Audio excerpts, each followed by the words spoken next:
तो हेलो दोस्तों, मेरा नाम है सुजीत और आज के इस वीडियो में हम देखेंगे कुछ ऑब्जेक्टिव के इंपॉर्टेंट क्वेश्चन जो कि एग्जाम में बार बार पूछा जाता है और आपको कुछ नहीं आता है ना, फिर भी वीडियो को शुरू से एंड तक देखते रहिए। पूरा वीडियो देखने के बाद आप अभी ऑब्जेक्टिव क्वेश्चन को कैसे जल्दी से सॉल्व करते हैं वो सीख जाएंगे और आप ये मान के पढ़ाएंगे आपको कि आपको कुछ नहीं आता है, बिल्कुल बेसिक से आपको हर चीज सिखाया जाएगा। तो चलिए दोस्तों, वीडियो को हम शुरू करते हैं और जितने भी ऑब्जेक्टिव बताया जाएगा वो काफी इंपॉर्टेंट होगा और सभी क्वेश्चन बैंक का होगा और जितना ज्यादा बार जो क्वेश्चन पूछा गया होगा वही सब क्वेश्चन यहाँ पर अभी कराया जाएगा। तो चलिए वीडियो को आप शुरू से एंड तक देखते रहिए। पूरा वीडियो देखने के बाद अच्छा से आप सीख जाएंगे और ऑब्जेक्टिव क्वेश्चन बनाने में जितना दिक्कत हो रहा था मैथ में, बहुत लोगों को मैथ में दिक्कत होता है, तो मैथ से डरना नहीं है। अभी आज के इस वीडियो देखने के बाद मैथ का पूरा डर खत्म हो जाएगा। तो चलिए दोस्तों, वीडियो को हम बिना कुछ देरी के शुरू करते हैं। तो देखिए दोस्तों, अब जो ये अपने पास सबसे पहला क्वेश्चन है, ये क्वेश्चन मैट्रिक्स का गुना करने का क्वेश्चन है। लेकिन ये क्वेश्चन देख के सबसे पहले आपके दिमाग में क्या रहा होगा वो आप बताइए। तो हमको पता है कि जब भी इस प्रकार का हम क्वेश्चन देखते हैं तो सबसे पहले हमारे दिमाग में आता है कि भैया गुना करना शुरू कर देते हैं मैट्रिक्स का। और गुना करना आपको पता है कि थोड़ा सा लंबा प्रोसेस बच्चा को लगता है, एक्चुअल में है नहीं। तो अब आप सबसे पहले इसको गुना करके बताइए कि कौन सा ऑप्शन आपका मैच कर रहा है। तो चलिए दोस्तों, अब हम सबसे पहले समझते हैं कि बिना गुना किए हुए क्या इसका आंसर ला सकते हैं। तो हाँ, ये ऐसा क्वेश्चन है जिसमें हम बिना गुना किए भी आंसर ला सकते हैं। तो ध्यान से सीखिए कि इसका कॉन्सेप्ट क्या है, किस इस तरह के क्वेश्चन को कैसे हम जल्दी से सॉल्व करते हैं, ध्यान से सीखिए। तो ये जो मैट्रिक्स होता है इसको हम कहते हैं आइडेंटिटी मैट्रिक्स। अंग्रेजी में क्या कहते हैं? Identity matrix. तो आइडेंटिटी मैट्रिक्स क्या होता है? यही होता है, इस प्रकार का दिखता है 1 0 और 0 1। तो इसमें जो डायगोनल एलिमेंट होता है 1 1 होता है, बाकी सारा एलिमेंट 0 होता है और ये 2x2 क्रॉस का आइडेंटिटी मैट्रिक्स है। लेकिन सर ये आप बता काहे रहे हैं, हमको समझ नहीं आ रहा है। तो ध्यान दीजिए, हम आप ये काहे बताएं। अगर आपको कहीं भी अगर आइडेंटिटी मैट्रिक्स में किसी चीज से गुना करने के लिए बोले, आइडेंटिटी मैट्रिक्स में किसी भी मैट्रिक्स से गुना करने के लिए बोल दें, चाहे ऐसा भी रह सकता है, चाहे कोई मैट्रिक्स है उसमें आइडेंटिटी मैट्रिक्स से गुना करने के लिए बोल दें, तो जब भी ऐसा रहेगा तो इसका आंसर जो होता है ए होता है। इसका मतलब तो ये हुआ कि इसको हम 1 की तरह समझते हैं कि 1 में अगर वो 1 से गुना हो, चाहे ए में 1 से गुना हो, तो यही आंसर होगा। मतलब यहां पर कोई भी मैट्रिक्स दिया है तो इसको तो आई मैट्रिक्स बोलते हैं, अभी बता दिए, इसका नाम है आई। और इसको अपना मन से हम मान लेते ये कोई भी मैट्रिक्स होगा ए। अब बताइए कि ये दोनों में गुना होगा, आई में ए से गुना होगा, तो क्या ए होगा कि नहीं होगा? अभी बताए हैं ये वाला कॉन्सेप्ट, तो इसको क्या करना है, याद रखना है अच्छा से। अब समझिए कि इसमें अगर इससे गुना होगा तो क्या हम इसको गुना करके टिक करेंगे कि ऑप्शन ए होगा, मतलब जो यहाँ पर वही इसका आंसर हो जाएगा। तो ये ऑप्शन ए में दिख रहा है। तो देखिए कि ये कॉन्सेप्ट, अगर ये फॉर्मूला हमको पता रहेगा तो कैसे हम इसको डायरेक्ट क्वेश्चन को ये टिक कर सकते हैं। तो ये देखिए काफी कॉन्सेप्ट वाला क्वेश्चन है जो कि बच्चा के दिमाग में क्लिक नहीं करता है एग्जाम में।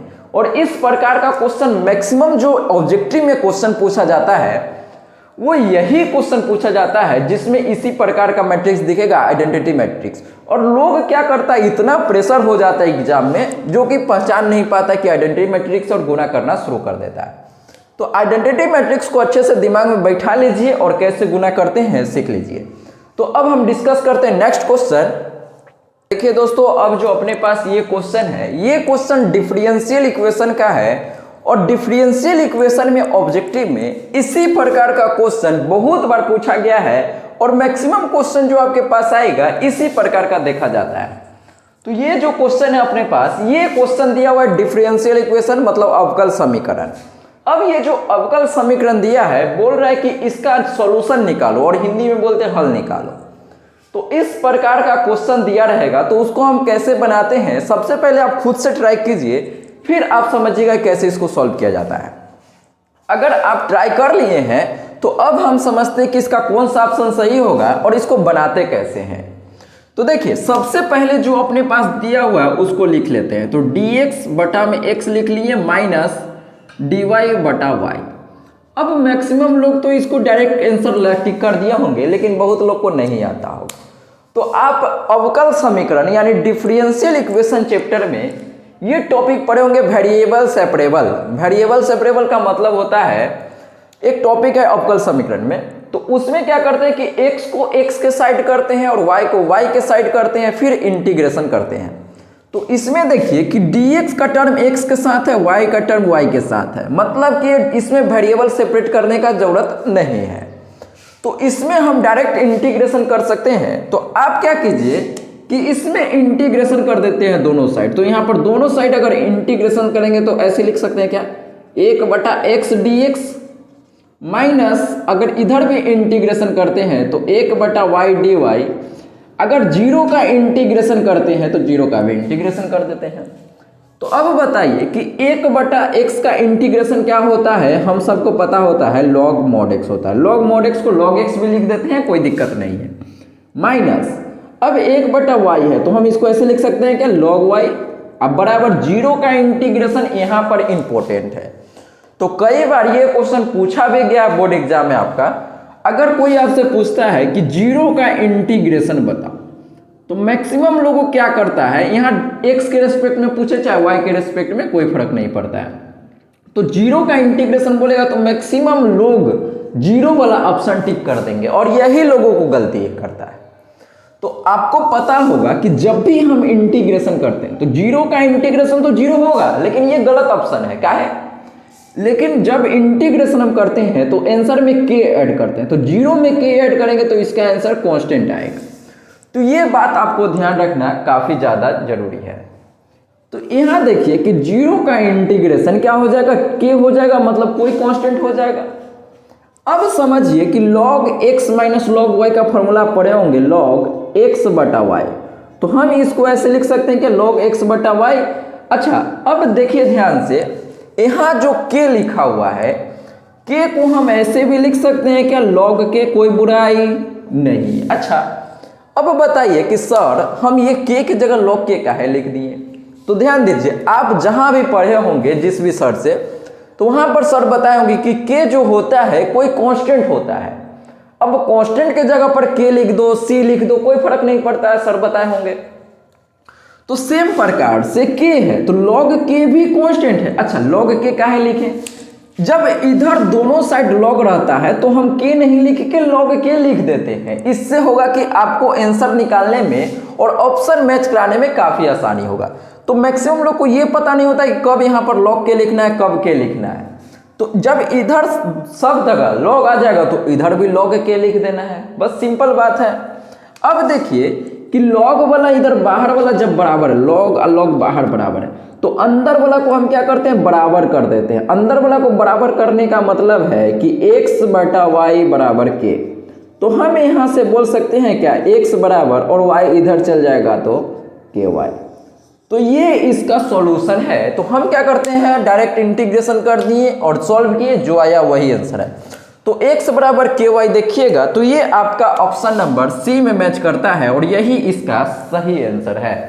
तो समझ गए होंगे कि इस प्रकार का क्वेश्चन आएगा तो कैसे बनाना है, और इसमें बीच में प्लस देके दे देगा। तो इस प्रकार का क्वेश्चन बहुत आया, बीच में प्लस दे दिया, कभी माइनस दे दिया, तो इसी प्रकार का क्वेश्चन भरा हुआ है क्वेश्चन बैंक में।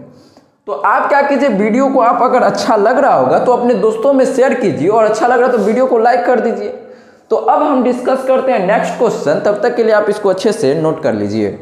तो अब देखिए दोस्तों, ये जो क्वेश्चन है अपने पास, ये तो अभी फिलहाल ऑब्जेक्टिव में क्वेश्चन दिया है, लेकिन इस प्रकार का क्वेश्चन सब्जेक्टिव यानी 2 नंबर में भी पूछा जा सकता है, और पूछा भी गया बहुत बार। तो इस प्रकार के क्वेश्चन का कैसे बनाते हैं, सबसे पहले तो आपको खुद से ही ट्राई करना है। इससे ये होगा कि आपको पता चल पाएगा कि हम क्या गलती कर रहे हैं। जब आपको अपना गलती पता चलेगा तब आपको समझने में ज़्यादा आसानी होगा और अच्छे से समझ पाएंगे, फिर आपको एग्जाम में क्वेश्चन बनना शुरू हो जाएगा। तो क्वेश्चन अगर आपसे नहीं बन रहा है तो वीडियो को कंटिन्यू शुरू से एंड तक देखते रहिए, क्वेश्चन बनना शुरू हो जाएगा। आप थॉट प्रोसेस सीखेंगे कि क्वेश्चन को अटेम्प्ट कैसे करना है, किस तरह का क्वेश्चन आएगा तो कैसे उसको सॉल्व करते हैं। तो ध्यान दीजिए कि ये जो क्वेश्चन है ये क्या है, इसको कहते हैं linear differential equation. Linear differential equation मतलब रैखिक अवकल समीकरण हिंदी में। तो अब हम सबसे पहले इसका कॉन्सेप्ट समझ लेते हैं और फॉर्मूला समझते हैं, फिर इसको हम क्वेश्चन में अप्लाई करते हैं। तो देखिए कि सबसे पहले क्या करते हैं कि ये जो क्वेश्चन है ये क्या लीनियर डिफरेंशियल इक्वेशन है, तो हम पहले लिख लेते हैं dy/dx प्लस 3y/x बराबर 10x। ठीक है, तो इसको हम क्या कहते हैं लीनियर डिफरेंशियल इक्वेशन। और जब भी इस प्रकार का क्वेश्चन आएगा आपके पास और पूछेगा कि समाकलन गुणांक बताओ, क्या बताओ, समाकलन गुणांक, तो समाकलन गुणांक को हम अंग्रेजी में कहते हैं इंटीग्रेटिंग फैक्टर, और इसको इंटीग्रेटिंग फैक्टर को शॉर्ट में क्या बोलते थे, IF। और इसको निकालने का फॉर्मूला होता है e के पावर, फॉर्मूला क्या होता है ध्यान से देखिए, e के पावर y के बगल में जो है उसका इंटीग्रेशन, e के पावर इंटीग्रेशन, लेकिन किसका इंटीग्रेशन, y के जो बगल में है, तो y के बगल में 3/x है, तो जो भी y के बगल में रहता है उसका इंटीग्रेशन करते हैं। तो यहाँ पर हम लिखेंगे इंटीग्रेशन 3/x और dx बस। अब इसको बना लीजिए और ऑप्शन जो आएगा वही इसका सही आंसर है, इसको बनाना कोई बड़ी बात नहीं है। तो कैसे बनाएंगे, देखिए e के पावर, इसका इंटीग्रेशन करेंगे तो 3 बाहर निकल जाएगा, तो 3 बाहर आ जाएगा, तो इंटीग्रेशन के अंदर बच जाएगा अपने पास 1/x dx बच जाएगा। सही है कि नहीं है, बिल्कुल सही है। अब देखिए कि e के पावर 3 1/x का इंटीग्रेशन भैया हम सबको पता है क्या होता है, log x होता है, इसमें समझना क्या है, ठीक है, तो log x लिख देते हैं। अब इसके आगे क्या करना है ध्यान से देखिए, और इसके आगे मैक्सिमम लोगों को सॉल्व करना नहीं आता है, ठीक है। अब देखे कि आपको डर लग रहा होगा और कोई भी ऑप्शन भी नहीं मैच कर रहा होगा, ठीक है, कोई इस प्रकार का ऑप्शन है क्या, नहीं है। तो अब हम इसको कैसे सॉल्व करेंगे, ध्यान से देखिए, आपको एक फॉर्मूला पता होगा कि e के पावर, अगर यहाँ पर log के अंदर fx है, कुछ भी रहेगा तो fx मान लेते हैं, तो जब भी ऐसा रहता है तो हम क्या करते हैं कि e से ये कट जाता है, तो यहाँ जो है वही fx इसका आंसर हो जाता है, ठीक है।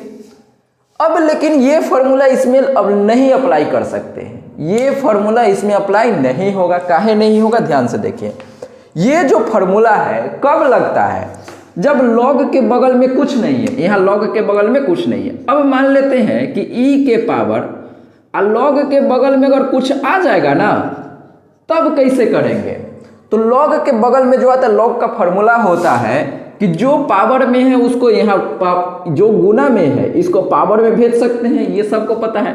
तो हम क्या करेंगे, यहाँ पर 1 पहले बनाएंगे ये फॉर्मूला लगाने के लिए, तो हम इसको ऐसे लिख सकते हैं क्या, e के पावर log, और यहाँ जो है इसको पावर में भेजेंगे तो x के पावर 3 हो जाएगा। अब ये फॉर्मूला लगाएंगे, e के पावर log रहता है तो ये दोनों कट जाता है तो fx बच जाता है। तो अब देखिए e के पावर log है तो यहाँ कट जाएगा e के पावर से log, तो यहाँ क्या बच जाएगा, x के पावर 3, मतलब कि यही तो यहाँ पर है, तो हम इसको कैसे लिखेंगे, इसका आंसर e के पावर log और 3 को यहाँ भेजेंगे तो x3, अब इसे ये कट गया तो x3 आंसर हो गया। और x3 समझिए कि कौन सा आंसर में है, तो ऑप्शन सी में है। तो अब आप सीख पाए होंगे कि समाकलन गुणांक निकालने के लिए बोलेगा तो कैसे निकालना है, y के जो बगल में रहेगा उसका इंटीग्रेशन, e के पावर किसका इंटीग्रेशन, जो y के बगल में रहेगा उसका इंटीग्रेशन कर देंगे और अपना आंसर आ जाएगा। आया नहीं आया, तो अब इसको आप अच्छा से समझ लीजिए, नोट कर लीजिए, और वीडियो अच्छा लग रहा होगा तो लाइक कर दीजिए। अब हम नेक्स्ट क्वेश्चन डिस्कस करते हैं, पहले आप इसको अच्छे से नोट कर लीजिए। अब देखिए दोस्तों, ये जो क्वेश्चन आपको दिख रहा होगा, सबसे पहले आप क्या कीजिए कि इसको खुद से ट्राई कीजिए और बताइए कि इसका कौन सा ऑप्शन सही होगा। अब कुछ लोग क्या करेंगे कि क्वेश्चन देखते ही क्या करेंगे, सोचेंगे कि इंटीग्रेशन का क्वेश्चन है और इंटीग्रेशन करना शुरू कर देंगे। और इंटीग्रेशन कर भी सकते हैं, इंटीग्रेशन बाई पार्ट लगा के, कोई दिक्कत नहीं है, लेकिन बहुत जब बड़ा क्वेश्चन बन जाएगा वो। तो हम क्या करते हैं कि इसको बनाने का एक अच्छा तरीका है जिसको हम शॉर्ट में बना सकते हैं। ध्यान से देखिए कैसे उसको बनाना है। तो क्वेश्चन समझिए कि सबसे पहले आप इसको खुद बनाइए और बताइए कौन सा आंसर है, और आप कमेंट में बताइएगा कि कौन सा आंसर आपका आ रहा है, ठीक है। तो अब हम समझते हैं कि इसको बनाना कैसे, कुछ नहीं आता तो ध्यान से देखिए और सीखिए। और इस प्रकार का क्वेश्चन ऑब्जेक्टिव में हर साल 3 को पूछा जाता है, 1 2 नहीं, कितना 3 क्वेश्चन हर साल आपको पेपर में पूछा जाएगा। यानी 2024 के एग्जाम में 100% आपको मैं दावे के साथ कह सकता हूं कि इस प्रकार का क्वेश्चन, मतलब इस फॉर्मूला पर आधारित 3 क्वेश्चन आपके बोर्ड एग्जाम में छपने वाला है। नोट करके लिख लीजिए आप अपने कॉपी में। तो ध्यान दीजिए कि इसको हम बनाएंगे कैसे। सबसे पहले क्वेश्चन क्या दिया हुआ है, e के पावर x और अंदर दिया हुआ है tan x, प्लस में दिया हुआ है sec स्क्वायर x। तो जब भी इस प्रकार का क्वेश्चन आएगा, इस प्रकार के क्वेश्चन का मतलब है कि e की पावर x और ब्रैकेट में दो चीज लिखल रहेगा। पहले e के पावर x और ब्रैकेट देके दो चीज लिखा हुआ रहेगा। अब समझिए कि जो यहां पर है उसका डिफरेंशिएशन यहां पर है कि नहीं। डिफरेंशिएशन मतलब अवकलन, अवकलन देखना है कि इसका अवकलन यहां पर है कि नहीं है। अब देखिए कि tan x का अवकलन sec स्क्वायर x होता है, तो इसका आंसर देखिए क्या होगा, e के पावर x गुना में किसका अवकलन यहां पर है, tan x का, तो यहां पर हम लिख देंगे tan x। अब बस यही आपका आंसर हो जाएगा। तो e के पावर tan x आपका ऑप्शन बी में है, तो e ऑप्शन बी इसका सही आंसर हो जाएगा। अब इसको फिर से समझ लेते हैं कि जो यहां पर है उसका डिफरेंशिएशन यहां पर होगा, तब हम क्या आंसर लिखेंगे, e के पावर x गुने जो यहां पर है, मतलब जिसका डिफरेंशिएशन, ये sec स्क्वायर x का डिफरेंस, किसका डिफरेंशिएशन है, tan x का, तो tan x यहां पर लिखना है। यानी कि tan x का डिफरेंस sec स्क्वायर x है, तो tan x यहां पर लिख देंगे और आंसर आ जाएगा। ये बात आपको समझ में आनी चाहिए। और इस फॉर्मूला पर 3 क्वेश्चन 2024 में छपने वाला है, ठीक है।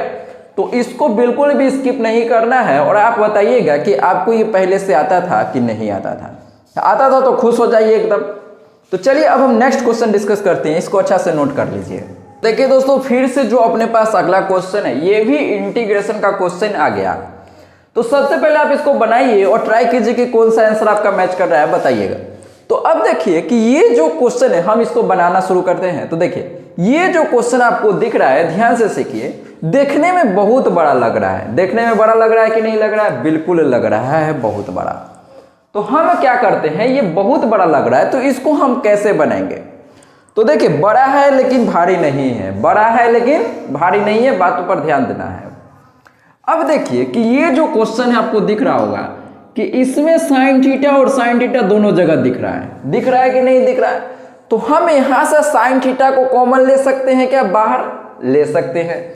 तो देखिए हम इसको कैसे बना रहे हैं, जैसे जैसे दिमाग में आ रहा है वैसे करते जाएंगे। बस क्वेश्चन खाली देखने में बड़ा है, कुछ नहीं, जो हमको दिखेगा वो करेंगे। तो साइन थीटा पहले हम देखें तो दोनों में दिखा कॉमन, तो कॉमन दिखेगा तो हम इसको पहले क्या करेंगे, बाहर निकाल देंगे। तो हम क्या करते हैं कि भैया साइन थीटा तुम बाहर आ जाओ, ठीक है। अब साइन थीटा बाहर आएगा तो अंदर क्या बच जाएगा, यहां पर बच जाएगा sec square theta minus tan square theta.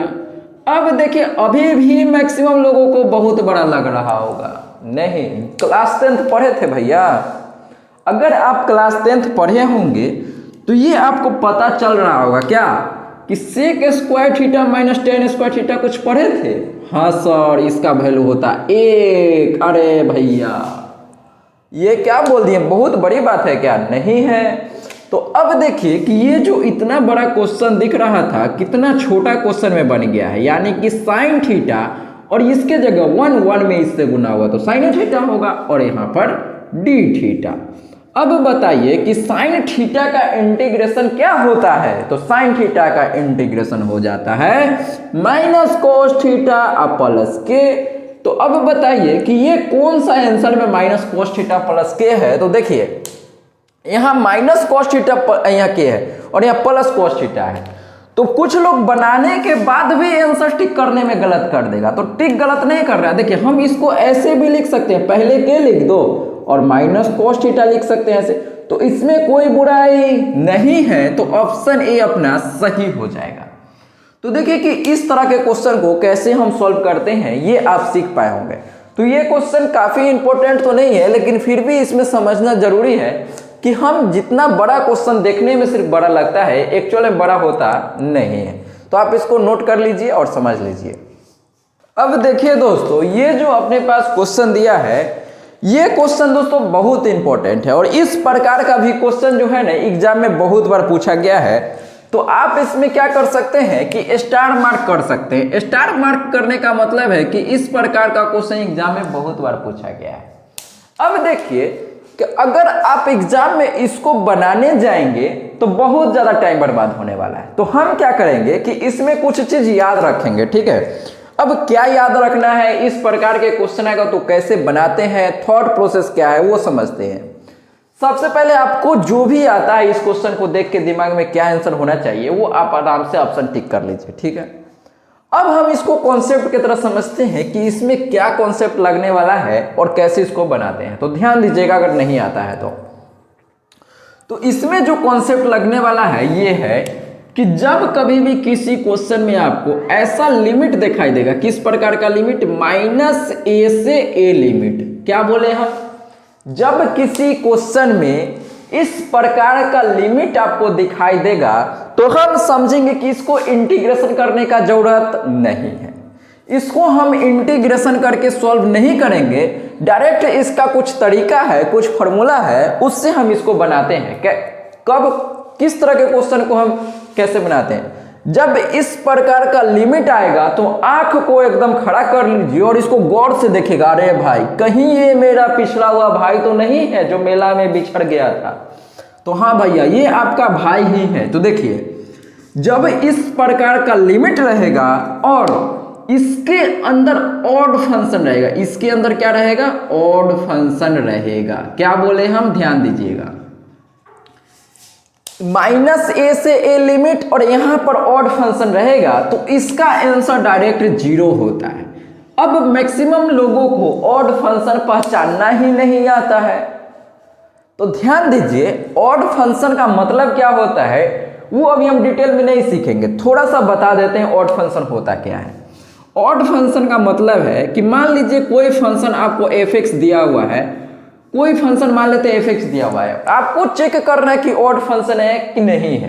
तो कैसे चेक करेंगे, तो x के जगह पर आपको क्या करना है ना, पुट, x के जगह पर आप -x पुट कर दीजिए, क्या कीजिए, x के जगह पर -x। अब माइनस पुट करने पर अगर माइनस बाहर आ जाता है तो हम इसको क्या कहते हैं, ऑड फंक्शन कहते हैं, क्या कहते हैं, ऑड फंक्शन कहते हैं। अब ऑड फंक्शन का बेसिक डेफिनेशन तो आपको पता चल गया। अब एक एग्जांपल से समझते हैं कि जैसे मान लीजिए कि आपके पास f(x) बराबर sin x दिया हुआ है, तो हमको चेक करना है कि sin x जो है ऑड फंक्शन है कि नहीं है। तो कैसे चेक करेंगे, तो हम क्या करेंगे, x के जगह पर -x पुट करेंगे। तो x के जगह -x पुट करते हैं तो इधर पुट किए -x, अब यहाँ देखिए x के जगह -x, तो अब यहाँ क्या हो जाएगा, f(-x) बराबर, अब साइन में क्या होता है कि आप लोग पढ़े होंगे, डायरेक्ट याद करना होता है कि साइन में अगर माइनस है तो हम क्या करते हैं कि माइनस को डायरेक्ट बाहर निकाल देते हैं sin x।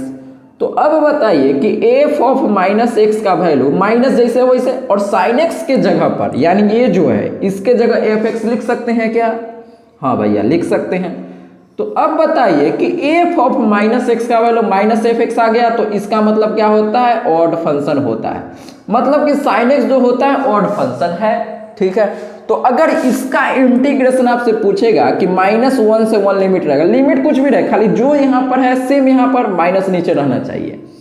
अगर यहाँ पर sin x रहता तो इसका इंटीग्रेशन क्या होता, 0 हो जाता, कोई दिक्कत नहीं है। लिमिट कुछ भी रहे, खाली इस प्रकार का होना चाहिए, -a से a टाइप, बस कान खड़ा हो जाना चाहिए बस।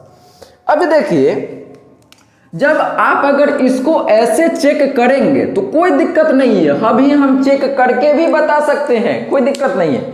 लेकिन आपको क्या करना है, चेक करना है आपको, तो क्या कीजिए कि x के जगह -x पुट कीजिएगा, और फिर जब -x पुट कीजिएगा ना तो आपको एक चीज और लगाना होगा, लॉग का प्रॉपर्टी, वो लगाने के बाद नीचे वाला ऊपर चल जाएगा, पावर 1 माइनस, फिर माइनस आएगा तो ऑड फंक्शन हो जाएगा। अभी जो हम बोले होंगे आपको कुछ समझ नहीं आया होगा, तो आपको क्या करना है, डायरेक्ट यहां पर याद रखना है। क्या याद रखना है, ध्यान दीजिएगा, याद आपको ये रखना है। और ये वाला क्वेश्चन इंपॉर्टेंट है, लॉग वाला। लॉग में अगर कुछ दूसरा रहेगा ना, साइन कोस, तो मैक्सिमम लोग को चेक करने भी आ जाएगा, लेकिन इसमें बहुत लोग फंस भी जाता है।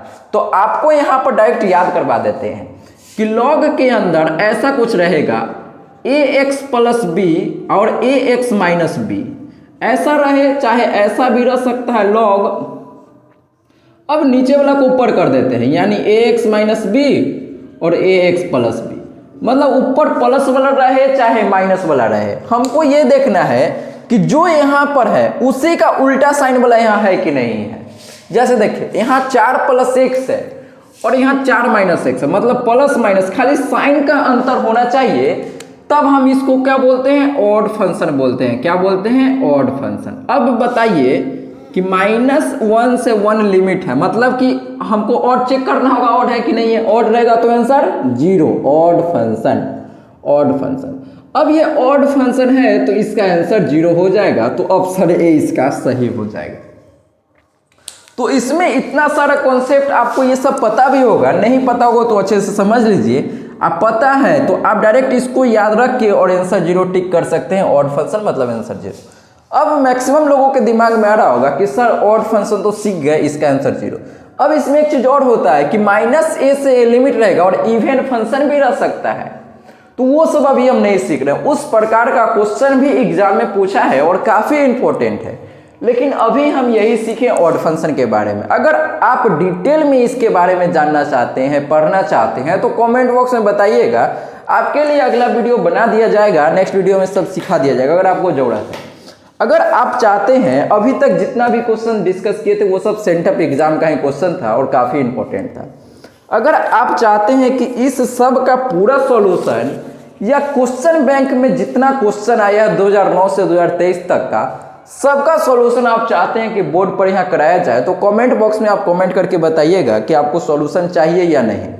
अगर मान लीजिए अगर आपको हैंड रिटन सॉल्यूशन चाहिए क्वेश्चन बैंक का, तो देखिए यहाँ पर क्वेश्चन बैंक में आपको दिख रहा होगा कि डिफरेंशियल इक्वेशन यहाँ लिखा हुआ 5 नंबर का क्वेश्चन।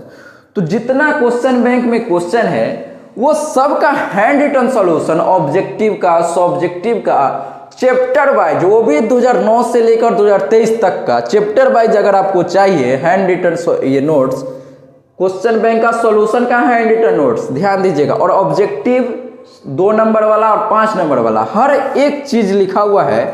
अगर आप ये लेना चाहते हैं तो आप बताइएगा, या आप क्वेश्चन बैंक का सॉल्यूशन चाहते हैं कि हम बोर्ड पर करवाएं, तो वो भी आप कमेंट करके बता सकते हैं।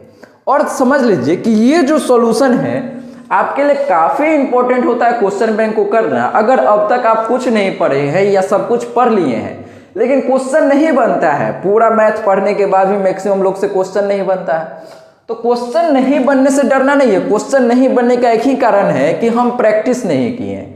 तो अभी से आपको क्या करना है, क्वेश्चन बैंक का क्वेश्चन, सारे क्वेश्चन बनाना है। और जो मैक्सिमम लोग क्या करता है कि ऑब्जेक्टिव क्वेश्चन एक बनाता है और आंसर देखता है। तो जब भी आप ऑब्जेक्टिव क्वेश्चन बनाए तो एक बनाए और आंसर नहीं देखें, पूरा पहले ऑब्जेक्टिव क्वेश्चन अच्छे से बना ले जितने भी उसी साल में पूछा गया है, उसके बाद पूरा ऑब्जेक्टिव बनने के बाद लास्ट में आंसर चेक कीजिए कि मेरा आंसर सही हुआ है कि गलत। एक बनाए फिर आंसर चेक कीजिए, तो ऐसे में आप नहीं सीख पाएंगे और कॉन्फिडेंस अंदर से नहीं आ पाएगा।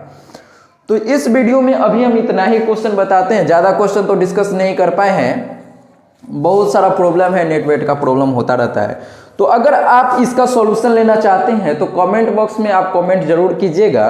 तो चलिए दोस्तों, मिलते हैं किसी नेक्स्ट वीडियो में, तब तक के लिए जय हिंद, जय भारत, वंदे मातरम।